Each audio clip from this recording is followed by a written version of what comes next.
Hands up, how many of you have been out, got an awesome video clip with your drone, but when you've come back and looked at it, you've realized there's been people in it that are either ruining the shot, or for privacy reasons, you want to remove them entirely. Yep, it's happened to me. Sometimes you're so invested in the video clip, you fail to see people in it, and when you come back, you need a way to remove them. Well, I've developed a quick way that works for 80% of the video clips. I use it all the time, and it's a super fast way of removing people from your drone clips, and I want to share it with you today. So let me walk you through how to do it. I've got 2 clips lined up, and I'm going to take you step by step how to do it so that you can recover them clips that have people in them that you don't want to be there.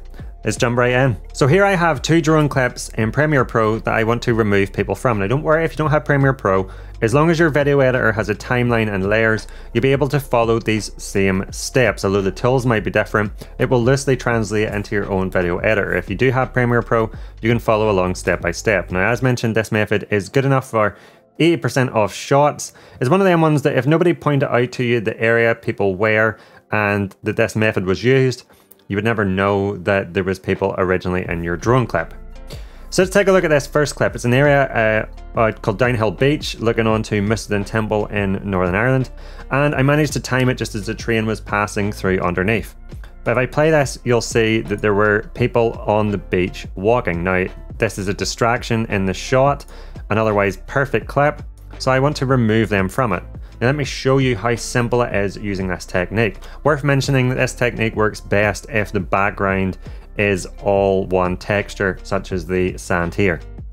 So what we want to do is we first want to duplicate the clip. So I'm going to do this by clicking on the clip, pressing Ctrl+C and then Ctrl+V. We want to make sure the clip is directly above the original. And then what we want to do is we want to take a sample of the area next to these people, and what we're going to do is we're going to slide it over the top of them. So to do this, what you want to do is you want to click the free draw Bezier tool under the opacity drop down, and then we want to draw a box for this mask. So I'm just going to draw a box slightly larger than the area that people take up. And then what we want to do is we want to feather the edge. Now this is going to be different depending on each shot. You want to increase it probably to about 40 to begin with. Once we slide it over the top, we'll adjust it further just to make sure that the edges get blurred out. That's what this does, it blurs out the edges of this mask. Now we want to slide this over the top of the people. So to do this, we go up to the position settings and we slide the horizontal position over until this mask slides over the people, as you can see here. Now if I just zoom in a little bit, you can see that we actually need to bring the top right of this mask down a little bit as it started to go into this grassy, rocky area here. So I'm just going to adjust the mask a little bit until it fits better. Now if I click off the mask here, you can see that this actually blends this in really well and these people are gone. Now there's another step you need to do to complete this, because although this looks perfect right now, if I hit play you're going to see a problem. As I hit play you can see that the mask stays in one place and the people are revealed from underneath. So how do we make sure that that mask stays on top of them at all time?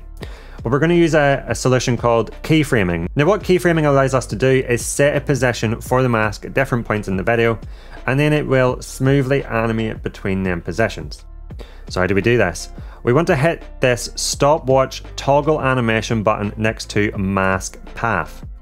Now if you've clicked off to see how well the mask has blended in and you no longer can see the mask for the layer, simply click mask 1 above the mask path and you'll see it return.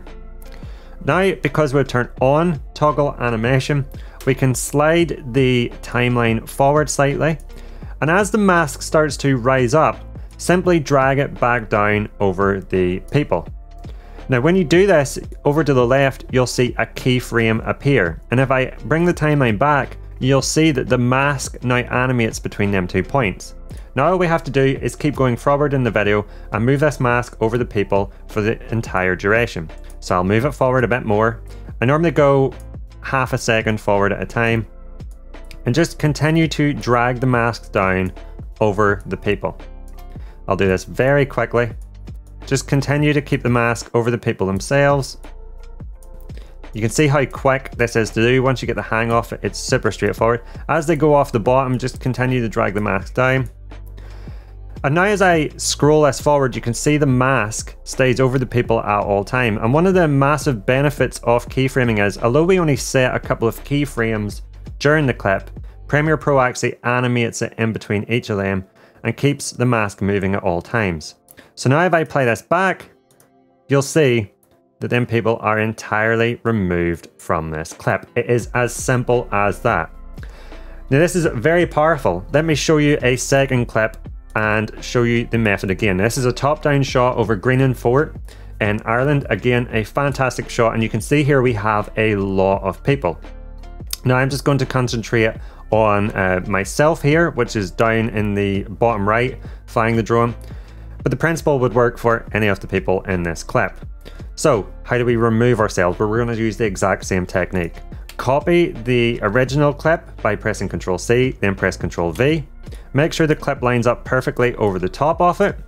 Go over to the opacity dropdown, click the free draw Bezier, and I'm going to again draw a box to the left side of myself, again slightly bigger than the area I'm taking up.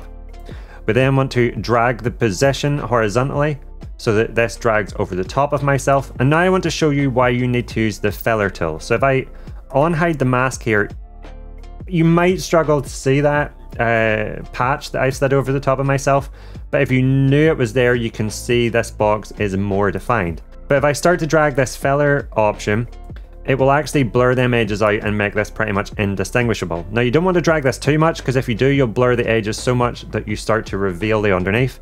So you just want this value to be enough that it blurs the edges and makes this hard to see. Now this is going to be more straightforward because there's very little movement in this clip.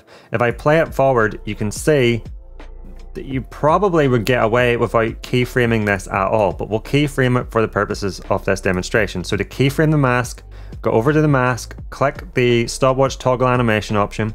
You can click the mask one above it to show the mask again. And then as you scroll through, just make sure the mask stays on top of the people or person you're trying to hide at all times. Really quick and simple to do. And it's as easy as that. And now when I play this clip back, you'll see that I have completely removed myself from the clip. And if you didn't know there were people there, you wouldn't know there were people there.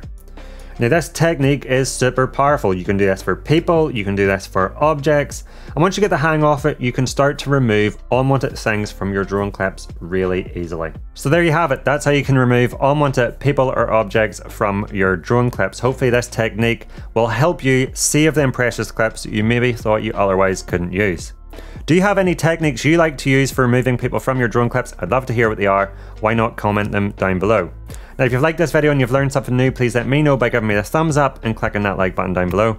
And if you love all things drones, you want to know how to get better photos and more cinematic videos with your drone, then I recommend you check out my channel where I have a ton of other content to help you level up your drone game. Make sure to hit subscribe and make sure that notification bell's on so you don't miss any of them upcoming tips, tricks and tutorials. Now, if you want to stick around and see a few more of them videos now, here's a few I personally recommend checking out. I'll not keep you back any further. Thank you so much for watching. I'll catch you over there.